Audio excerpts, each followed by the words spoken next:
زیبا مسعود رہتی تو امریکہ میں ہیں، لیکن انہوں نے پشاور شہر میں آوارہ کتوں کے لیے ایک شیلٹر ہاؤس قائم کیا ہے، جو اس شہر میں ہی نہیں صوبہ خیبر پختونخوا میں آوارہ جانوروں کی دیکھ بھال کا پہلا ادارہ ہے۔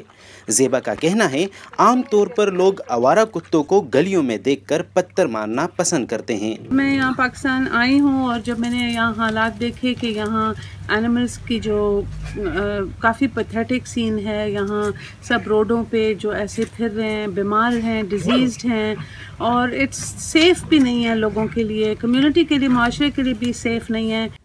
پشاور کے لیڈی ریڈنگ ہسپتال میں روزانہ 30 کے قریب مریض ایسے آتے ہیں جنہیں کتوں نے کاٹا ہوتا ہے۔ زیبا کا کہنا ہے کہ ان آوارہ کتوں کو ویکسینیشن اور ٹریننگ فراہم کی جا سکتی ہے۔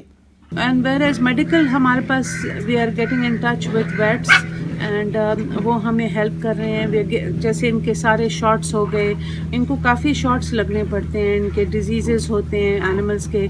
اس شیلٹر ہاؤس میں اس وقت 25 کتوں کی دیکھ بھال کی جا رہی ہے، جن کو تربیت کے بعد پالتو بنایا جائے گا۔ زیبا کا خیال ہے کہ ان کے شیلٹر ہوم کو دیکھ کر دوسروں میں بھی جانوروں کی فلاح کے لیے کام کرنے کا احساس پیدا کیا جا سکتا ہے۔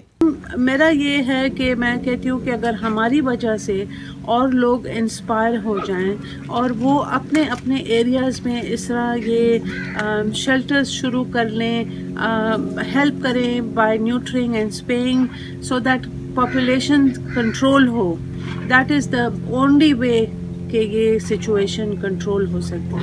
زیبا کہتی ہیں کہ جانوروں کی دیکھ بھال انسانوں میں دوسرے انسانوں کے لیے نرمی کا احساس پیدا کرتی ہے، لیکن یہ شیلٹر ہوم کتوں کے علاوہ دوسرے لاوارث جانوروں کی ذمہ داری لینے کے لیے بھی تیار ہے۔ اس کے لیے انہیں کسی سرکاری یا نجی ادارے کی مدد درکار ہوگی۔ عمر فاروق، وائس آف امریکہ، پشاور۔